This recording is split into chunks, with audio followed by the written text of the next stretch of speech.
देश दुनिया की सारी बड़ी खबरों के साथ के सामने मौजूद हो दोस्तों। चल के सबसे पहले सबसे बड़ी डिटेल आपको बताएंगे, जहां पर पहली बार इतिहास में हुआ है दोस्तों कि 90% लोगों ने वोट डाला है और बन गया है एक बड़े तरीके का इतिहास। बताएंगे कैसे असम के चुनाव के अंदर बम्पर वोटिंग खासकर मुस्लिम बहुल्य इलाके के अंदर हुई है दोस्तों। बताएंगे किस तरीके से 90% का आंकड़ा छूकर नया रिकॉर्ड बनाया गया है दोस्तों, जिसके बाद से बीजेपी के नेता हिमंता बिस्वा शर्मा और पूरी भारतीय जनता पार्टी की धुकधुकी बजने लगी है दोस्तों। बताएंगे डिटेल में क्या है पूरा मामला, इसी के साथ में चलेंगे एक और बड़ी खबर की तरफ दोस्तों, जहां पर कई सारे भारतीय जनता पार्टी के दिग्गज आदिवासी नेता कांग्रेस पार्टी में शामिल हो गए हैं दोस्तों। बताएंगे बीजेपी के नेता अमित शाह और मोदी के गढ़ गुजरात से आ रही है बड़ी अपडेट दोस्तों। डिटेल में बताएंगे क्या है पूरा मामला, इसी के साथ में चलेंगे एक और बड़ी खबर की तरफ, जहां पर केरला में वोटिंग से पहले अचानक बीजेपी के नेता मांगने लगते हैं लेफ्ट गठबंधन के लिए वोट दोस्तों। बताएंगे किस तरीके से ये पूरी मिली भगत एक दूसरे के सामने आ गई है दोस्तों। एक एक करके चलेंगे आज की सारी बड़ी अपडेट, लेकिन उससे पहले अगर आप भी मानते हैं कि असम और केरला के अंदर तो कांग्रेस पार्टी की सरकार बनने जा रही है और मुस्लिम समाज के खिलाफ हिमंता बिस्वा शर्मा के बयान ही हिमंता बिस्वा शर्मा की हार की सबसे बड़ी वजह बनेगी, तो इस वीडियो को लाइक करके लाल बटन दबाकर चैनल को सब्सक्राइब करके बेल आइकन दबाकर कमेंट बॉक्स अपनी राय जरूर लिखकर बताएगा दोस्तों। चलते हैं सबसे पहले सबसे बड़ी ब्रेकिंग न्यूज अपडेट की तरफ, जहां पर पूरे असम के अंदर 34% से ज्यादा आबादी मुस्लिम आबादी है दोस्तों, यानी एक अच्छा खासा वोट है मुस्लिम समाज के लोगों का दोस्तों। ऐसे में असम को लेकर अब जो अपडेट आई है दोस्तों, ये चौंकाने वाली है, क्योंकि असम में आज तक ऐसा देखने को नहीं मिला था जहां पर एक एक सीट पर 90% वोट पड़े हैं दोस्तों, और टोटल मिलाकर 88% के आसपास असम में वोट डाले गए हैं। आपको बता दें कि असम के अंदर ऑल टाइम हाई यानी अब तक का ऐतिहासिक रिकॉर्ड बनते हुए पिछला रिकॉर्ड टूटते हुए आंकड़ा 85 से ऊपर पहुंच चुका है दोस्तों, और आज या कल में जो अंतिम आंकड़े जारी किए जाएंगे दोस्तों, ये कम से कम 3% और बढ़ेंगे और 88 के आसपास आंकड़ा पहुंचने वाला है, जो अपने आप में हमेशा का एक बड़ा रिकॉर्ड तोड़ने जा रहा है दोस्तों। सबसे ज्यादा वोटिंग हुई है, इसके पीछे एसआईआर कोई कारण नहीं है, क्योंकि फरवरी में जब एसआईआर की फाइनल लिस्ट जारी की गई थी तो तकरीबन 2.5 करोड़ मतदाताओं में से केवल 2 लाख वोटर के नाम काटे गए थे, तो काफी कम लोगों के नाम काटे गए थे दोस्तों, तो बहुत ज्यादा फर्क एसआईआर से पड़ा नहीं था। लेकिन इसके बावजूद बंपर वोटिंग हुई है। लेकिन जो ट्रेंड देखने को मिल रहा है दोस्तों, वो चौंकाने वाला इसलिए है क्योंकि बीजेपी के नेता हिमंता बिस्वा शर्मा ने मुस्लिम समाज के लोगों के खिलाफ बोल बोलकर पूरे मुस्लिम समाज को एकजुट कर दिया दोस्तों, और जहां जहां सीटों पर मुस्लिम आबादी बढ़ती जा रही है वहां पर वोटिंग परसेंटेज भी बढ़ती चली जा रही है, यानी टोटल 75 से 70% जो वोट पड़े हैं ऐसी 5 सीटें हैं दोस्तों, और ये पांचों सीटें उन इलाकों के अंदर है जो हिंदू बाहुल्य इलाके हैं, जबकि 22 ऐसी सीटें हैं जहां पर 75 से 80% वोट पड़ा है, और वो इलाके ऐसे हैं जहां पर 20 से 30% मुस्लिम आबादी है दोस्तों। जैसे जैसे आंकड़ा बढ़ता चला जाता है, यानी 80 से 85% जहां वोट पड़ रहे हैं ऐसी 53 सीटें हैं दोस्तों, और यहाँ पर मुस्लिम आबादी लगभग 40% के आसपास है, और 50-60% मुस्लिम आबादी वाले क्षेत्र में 85 से 90% वोट पड़ा है दोस्तों, और जहां पर 70% के आसपास मुस्लिम आबादी है या उससे ज्यादा है, या कहिए कि मुस्लिम बाहुल्य क्षेत्र है दोस्तों, ऐसे 18 सीटें हैं। आपको बता दें कि जो आंकड़े सामने आ रहे हैं दोस्तों, वो ये कि जो लोअर असम है यानी जो नीचे का असम का हिस्सा है जिसमें बड़ी संख्या में मुस्लिम आबादी रहती है, 42% के आसपास आबादी रहती है दोस्तों, वहां पर 86% से ज्यादा वोट पड़ा है। जबकि जो अपर असम का हिस्सा है जहां पर ज्यादातर असमिया लोग रहते हैं या हिंदू आबादी रहती है दोस्तों, वहां पर 81% वोट पड़े हैं, और अपर असम के अंदर 66 सीटें हैं दोस्तों, जहां पर आंकड़ा 86% से ऊपर पहुंच चुका है। अपर असम के अंदर 40 सीटें हैं जहां पर मात्र 81% वोट पड़ा है। तो ऐसे ही 46 ऐसी विधानसभाएं हैं दोस्तों जहां पर 85% से ज्यादा वोट पड़ा है, और इनमें मुस्लिम आबादी 30% से ज्यादा की है। दालगांव विधानसभा क्षेत्र के अंदर, दरांग के विधानसभा क्षेत्र के अंदर 94% लोगों ने वोट डाला है दोस्तों, और 94% जिन लोगों ने वोट डाला है उस क्षेत्र के अंदर 95% मुस्लिम आबादी रहती है, यानी लगभग पूरा विधानसभा मुस्लिम आबादी वाला है, और 94% वोट पड़े हैं दोस्तों। ये जनरल ट्रेंड देखने को मिल रहा है पूरे असम भर के अंदर दोस्तों, यानी जो 39 सीटें हैं जहां पर मुस्लिम आबादी 25 से 50% के आसपास में है, यहाँ पर जो ज्यादा वोट पड़े हैं ये कई सारी सीटों को स्विंग करवाएगा दोस्तों, यानी बीजेपी की तरफ जो सीटें गई थी उनको वापस कांग्रेस की तरफ लेकर आएगा, और मुस्लिम आबादी ने जमकर वोट करा है, क्योंकि बीजेपी के नेता हिमंता बिस्वा शर्मा को लग रहा था कि मुस्लिम विरोधी बयान देकर असम के हिंदू समाज के लोगों को एकजुट कर लिया जाएगा दोस्तों। लेकिन ध्रुवीकरण के साथ दिक्कत यही है कि ध्रुवीकरण कब कौन से समुदाय का हो जाए इसकी कोई गारंटी नहीं है दोस्तों, और इसीलिए बीजेपी के नेता हिमंता बिस्वा शर्मा जो सोच रहे थे कि हिंदू समुदाय के लोगों को एकजुट करके ध्रुवीकरण किया जाएगा, अपने पक्ष में एक तरफा वोट पड़वाया जाएगा, तो जो आंकड़े आ रहे हैं दोस्तों उससे ऐसा लग रहा है कि हिंदू ध्रुवीकरण नहीं बल्कि मुस्लिम वोटों का ध्रुवीकरण एक तरफा शिफ्ट हो चुका है दोस्तों। ऐसे में अगर आप भी मानते हैं कि बंपर वोटिंग मुस्लिम इलाकों के अंदर होना ये साफ तौर पर संकेत है कि असम परिवर्तन कर चुका है, और हिमंता बिस्वा शर्मा को एक बड़ा सबक मिलने वाला है 4 मई के नतीजे में। आप लोग अपनी राय जरूर लिखकर बताएगा दोस्तों, ज्यादा से ज्यादा वीडियो को शेयर कीजिएगा, साथ साथ हर वो राज्य जहां पर कांग्रेस पार्टी परिवर्तन की उम्मीद कर रही थी दोस्तों, सारे राज्यों के अंदर आंकड़ों में जबरदस्त तरीके का इजाफा देखने को मिल रहा है। असम के अंदर 81.8% से सीधा 85.6% से ज्यादा की बढ़ोतरी हुई है दोस्तों। अंतिम आंकड़े और ज्यादा होंगे, यानी लगभग 6-7% के आसपास का इजाफा, बहुत बड़ा इजाफा होता है दोस्तों, उतना बढ़ने जा रहा है। और केरल में भी कांग्रेस पार्टी परिवर्तन की उम्मीद में बैठी हुई थी। पिछली बार जब परिवर्तन नहीं हुए थे तो मतदान प्रतिशत में गिरावट देखने को मिली थी, यानी 76% से नीचे आकर 73% पर वोट पड़ा था। लेकिन इस बार आंकड़ा केरला के अंदर 78% तक पहुंच चुका है दोस्तों, यानी साफ तौर पर केरल में डंके की चोट पर परिवर्तन हो रहा है, बिना किसी बट के दोस्तों। और पुडुचेरी ने तो एक नए तरीके का रिकॉर्ड बनाया है और अंतिम आंकड़े आने से पहले ही 8% के आसपास का इजाफा हो गया है दोस्तों, यानी 81% वोट पिछली बार पड़े थे और 5 बजे तक का जो आंकड़ा है वो 90% के आसपास है दोस्तों, यानी अलग ही तरीके का पागलपन जैसा लोगों ने बम्पर वोट किया है, सारे रिकॉर्ड तोड़ दिए गए हैं। अगर आप भी मानते हैं कि 90% वोट होना बहुत बड़े गुस्से का संकेत है दोस्तों, तो अपनी राय जरूर लिखकर बताएगा। ज्यादा से ज्यादा वीडियो को शेयर कीजिएगा। चलते हैं एक और बड़ी अपडेट की तरफ, जहां पर गुजरात से बड़ी अपडेट सामने आई है दोस्तों। कांग्रेस पार्टी को आदिवासी समुदाय के लोगों का जमकर समर्थन मिला है और राहुल गांधी जो उम्मीद कर रहे थे गुजरात से दोस्तों, वो धीरे धीरे करके पूरी होती चली जा रही है। दरअसल जो अपडेट आई है वो ये की भारतीय जनता पार्टी को गुजरात में तब तगड़ा झटका लगा दोस्तों, जब वहां के दाहोद के अंदर कई बड़े आदिवासी नेताओं ने भारतीय जनता पार्टी को छोड़कर कांग्रेस का दामन थाम लिया है दोस्तों। इस दौरान कई बड़े नेता ने भाजपा पर आरोप लगाते हुए बीजेपी की सरकार पर आदिवासियों को नजरअंदाज करने का आरोप लगाया गया दोस्तों। दाहोद में बीजेपी के कई वरिष्ठ नेता आदिवासी समाज के नेता पार्टी को छोड़कर कांग्रेस पार्टी में आ गए। इसमें जिला पंचायत के सदस्य महेश भाई मच्छर और पूर्व सरपंच जयंती भाई जैसे लोगों का नाम शामिल है दोस्तों। सभी नेताओं ने राजीव गांधी भवन में औपचारिक तौर पर कांग्रेस पार्टी की सदस्यता ली है दोस्तों। पार्टी छोड़ने वाले नेताओं का कहना है कि वे सरकार की आदिवासी मुद्दों वाली जो नीति है उससे असंतुष्ट है। आदिवासी समुदाय को नजरअंदाज किया जा रहा है। बड़ी बात यह है दोस्तों कि आदिवासी समुदाय के लोग हमेशा से कांग्रेस पार्टी के साथ में रहे हैं, लेकिन अभी हाल फिलहाल के कुछ चुनावों के अंदर आदिवासी समुदाय के लोग बीजेपी के साथ चले गए थे, जिसे वापस से कांग्रेस पार्टी अपने साथ में लेकर आ रही है और पुराने समीकरण को एकजुट करके, जिसमें ओबीसी समुदाय, आदिवासी समुदाय और दलित समुदाय के लोगों को एकजुट करके नया समीकरण बना रही है, जिसमें अल्पसंख्यक समुदाय के साथ मिलकर एक मजबूत समीकरण तैयार किया जा रहा है। और ये मजबूत समीकरण गुजरात में कांग्रेस पार्टी की जबरदस्त तरीके की जबर वापसी करवा सकती है दोस्तों। जो भी अपडेट इससे जुड़ी, खासकर गुजरात के चुनाव में हो रही नई तरीके के बदलाव को लेकर आती रहेगी, आप लगातार पहुंचाते रहेंगे। अगर आप भी मानते हैं कि अब गुजरात और गोवा का चुनाव भी काफी जरूरी है और इस पर पूरी नजर बनी रहेगी दोस्तों, सारी अपडेट आप तक पहुंचाते रहेंगे। साथ साथ चलते हैं एक और बड़ी खबर की तरफ, जहां पर भारतीय जनता पार्टी के नेता और एलडीएफ के नेताओं में आपस में साठ गांठ है दोस्तों। प्रियंका गांधी से लेकर राहुल गांधी केरल प्रचार के दौरान केवल इसी बात को बोल रहे थे और बार बार बोल रहे थे। ऐसे में अब चितूर विधानसभा क्षेत्र से एक बड़ी अपडेट आती है दोस्तों, जहां पर भारतीय जनता पार्टी ने अपना उम्मीदवार प्रणेश राजेंद्रन को बनाया, जिन्होंने आधिकारिक तौर पर सोशल मीडिया पर अपने फेसबुक पेज पर पोस्ट करते हुए वोट से एक दिन पहले वाम लोकतांत्रिक मोर्चा यानी एलडीएफ के उम्मीदवार वी मुरुगदास का समर्थन करने का आग्रह किया दोस्तों। इसे 3 कोणीय मुकाबले में बीजेपी और एलडीएफ के बीच में गुप्त समझौता सबके सामने आ गया है, यानी चुनाव में वोट डाले जाने से कुछ मिनट पहले वो कहते हैं कि मुझे वोट मत करिए, वोट करना है तो एलडीएफ के उम्मीदवार मुरुगदास को करिए। और कुछ देरों के बाद दोस्तों उस पोस्ट को डिलीट कर दिया जाता है, यानी मैसेज भेजकर तुरंत पोस्ट को डिलीट कर दिया जाता है ताकि आम जनता के बीच में मैसेज पहुंच जाए और बीजेपी की किरकिरी ना हो। लेकिन सबको पता चल गया कि चुनाव से केवल कुछ घंटे पहले बीजेपी का एक उम्मीदवार अपने लिए नहीं बल्कि एलडीएफ के लिए वोट मांग रहा है और खुलकर दोनों की साठगांठ केरल की जनता के सामने आ गया दोस्तों। ऐसे में लेफ्ट गठबंधन और भारतीय जनता पार्टी के लोग जिस तरीके से मिलजुल कर काम कर रहे थे और यूडीएफ यानी कांग्रेस पार्टी गठबंधन को हराने की कोशिश कर रहे थे, चुनाव के अब जो अंतिम नतीजे आ रहे हैं दोस्तों, खासकर जो मतदान के नतीजे आए हैं उससे पता चल रहा है कि केरल की जनता ने बम्पर तरीके से इस बार परिवर्तन किया है और लेफ्ट और बीजेपी दोनों को शिकस्त दी गई है दोस्तों। अगर आप भी मानते हैं कि ये तो खुलकर सामने आने वाला मामला है जिस पर आम जनता ने जरूर ध्यान दिया होगा, तो अपनी राय जरूर लिखकर बताएगा दोस्तों। चलते हैं एक और बड़ी अपडेट की तरफ, जहां पर राहुल गांधी ने सीआरपीएफ और सीएपीएफ से जुड़े मामले को लेकर एक बयान जारी किया है दोस्तों। राहुल गांधी ने शौर्य दिवस के मौके पर एक पोस्ट किया और कहा कि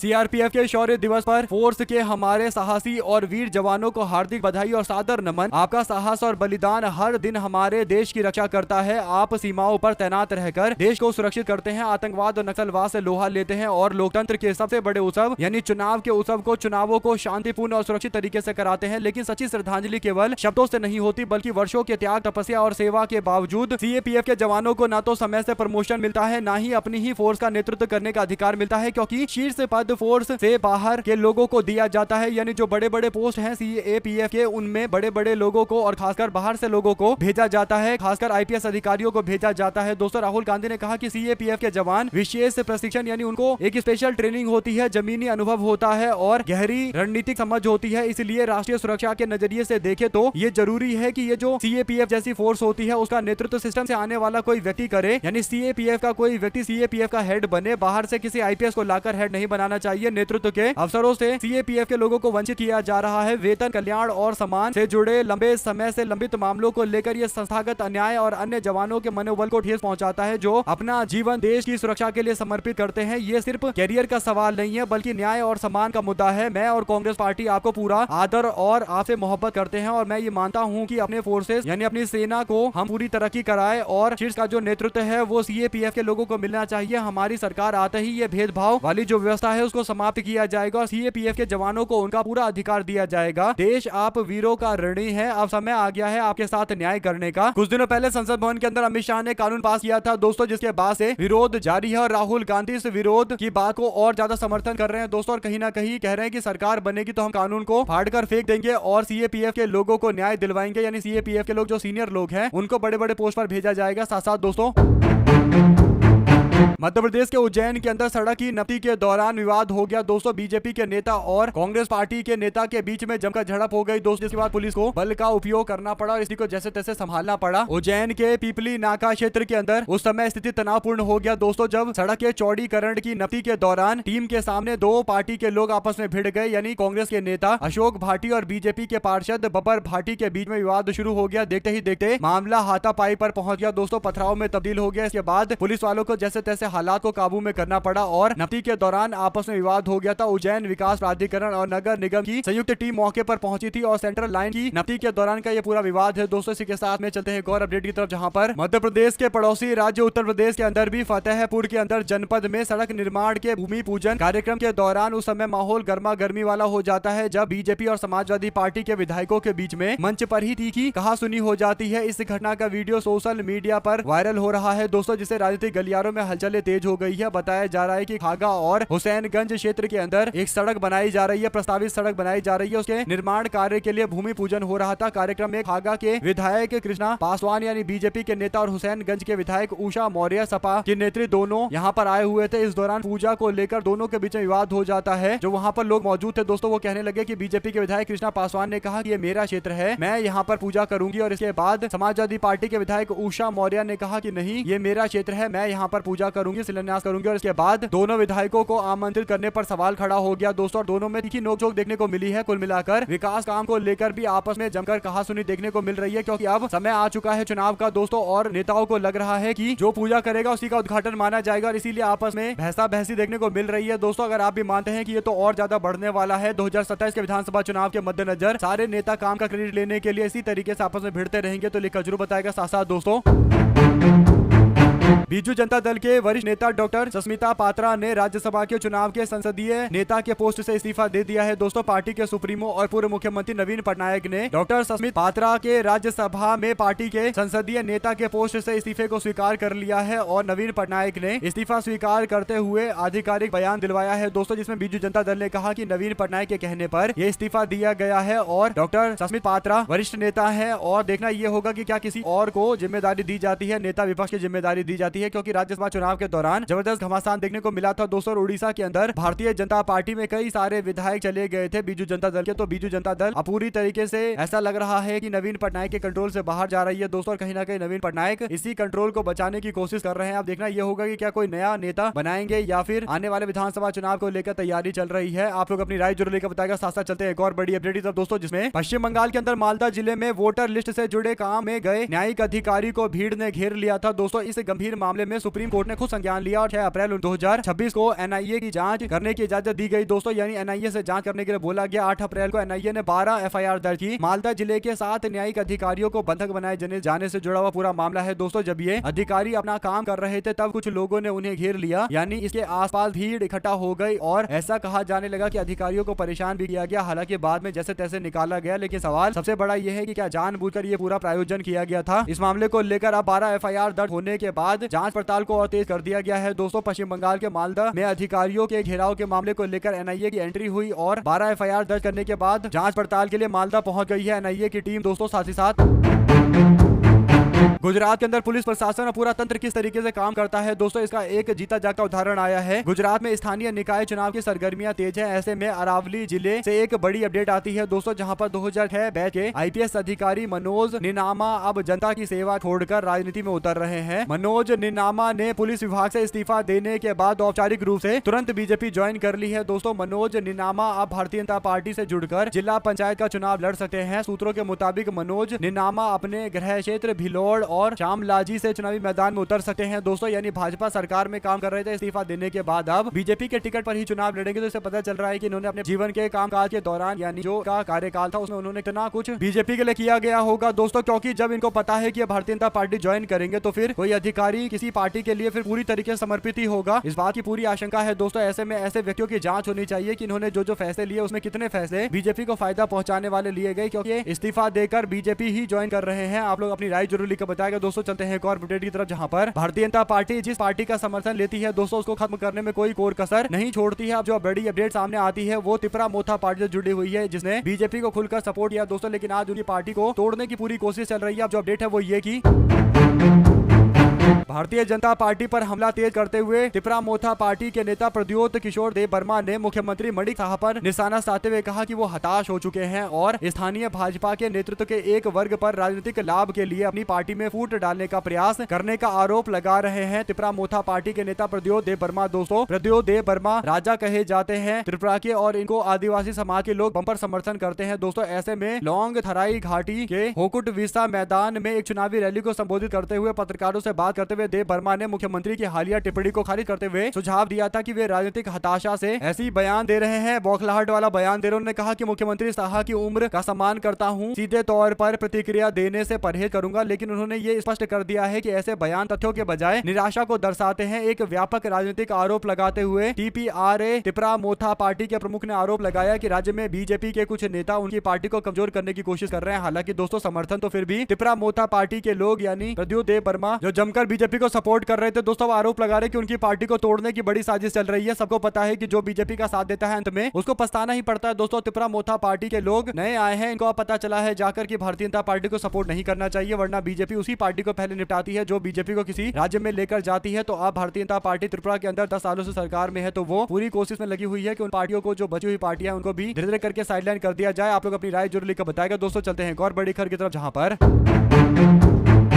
अब असम के चुनाव खत्म हो गए हैं दोस्तों, तो बंगाल के अंदर बीजेपी के नेता बयान देते हुए कह रहे हैं कि जो बंगाली हिंदू है, जो बांग्ला भाषी हिंदू है, वो घुसपैठी नहीं है। बेशक बंगाल से आए हुए हो, लेकिन हम उसको बंगाल के अंदर घुसपैठी नहीं मानते हैं। वो पूरी तरीके से भारत के हिस्सा है और भारत के लोग हैं। ऐसे में दोस्तों अगर बीजेपी के नेता का बयान ये कुछ देर पहले आया होता, यानी असम के विधानसभा चुनाव से पहले आया होता दोस्तों, तो असम के अंदर बीजेपी को भारी नुकसान झेलना पड़ता, क्योंकि असम के अंदर बड़ी संख्या में बंगाली हिंदू समुदाय के लोग रहते हैं और असम के हिंदू समुदाय के लोग बंगाली हिंदू समुदाय के लोगों को बाहरी लोग समझते हैं दोस्तों, और इसीलिए एक तरीके से उनका विरोध जताते हैं। तो कहीं ना कहीं असम के चुनावी मैदान में अगर ये बात पहले पहुंच गई होती दोस्तों, तो कहीं ना कहीं असम के हिंदू समुदाय के लोग भी बीजेपी के खिलाफ वोट करते, क्योंकि एनआरसी और सीएए की मांग असम में इसीलिए की जाती है और बंगाली हिंदुओं को बीजेपी असम के अंदर में वोट बैंक बनाकर इस्तेमाल करती है। लेकिन इसे असम के जो लोकल लोग हैं वो काफी नाराज नजर आते हैं दोस्तों। ऐसे में बीजेपी के नेता शुभेंदु अधिकारी जो बयान दे रहे हैं कि बांग्लादेशी हिंदू हम लोगों के लिए घुसपैठी नहीं है, बंगाल के ही लोग हैं, तो इसे कहीं ना कहीं भारतीय जनता पार्टी की मानसिकता समझा सकती है कि असम चुनाव होते ही पलटी मारना शुरू कर दिया गया दोस्तों। इस तरीके के बयान आने शुरू हो गए हैं। साथ ही साथ गैस सिलेंडर की अर्थी लेकर जा रहे एनएसयूआई के कार्यकर्ताओं को रोकने की कोशिश की गई। भाजपा संभागीय कार्यालय जाकर घेराव करने की कोशिश कर रहे थे, जिनको रास्ते में ही रोक दिया गया। खबर मध्य प्रदेश के जबलपुर से है दोस्तों, जहां पर युवा कांग्रेस के द्वारा एक प्रदर्शन का आह्वान किया गया था। इस प्रदर्शन में सिलेंडर लेकर युवा कांग्रेस के लोग बीजेपी के दफ्तर पहुंचे थे और भाजपा से पूछ रहे थे कि ये सिलेंडर भरवाना कहां है। भाजपा के लोग दावा कर रहे थे कि देश के अंदर गैस सिलेंडर की उपलब्धता है, यानी कहीं कोई किल्लत नहीं है। तो बीजेपी वालों से पूछने गए थे, लेकिन कोई जवाब देने नहीं आया दोस्तों, और पुलिस के साथ में काफी धक्का मुक्की भी देखने को मिली। इसी के साथ में अयोध्या से एक और बड़ी खबर सामने आती है, जहां पर शहर के बीचों बीच अचानक सड़क धंसने लगी दोस्तों, इलाके में हड़कंप मच गया। ये मामला अयोध्या कैंट रेलवे स्टेशन के पास पुराने बीजेपी कार्यालय के सामने का है, जहां सड़क का एक बड़ा सा लंबा सा हिस्सा अंदर की ओर धंस जाता है और इस घटना के बाद स्थानीय लोगों में डर और दहशत का माहौल देखने को मिलता है। सड़क के एक बड़े हिस्से में पड़ी लंबी लंबी दरारें बताती है कि आम जनता का यहां से जाना दूभर हो चुका है। आम जनता कहीं ना कहीं बकरी चल रही है। बीजेपी के दफ्तर के बाहर ऐसा हुआ है दोस्तों, वो भी अयोध्या में। तो कहीं ना कहीं ईश्वरीय ताकत ये बताना चाहती है है कि भाजपा के राज में कितना भ्रष्टाचार चल रहा है। आप लोग इस पर अपनी राय जरूर लेकर बताएगा दोस्तों। साथ साथ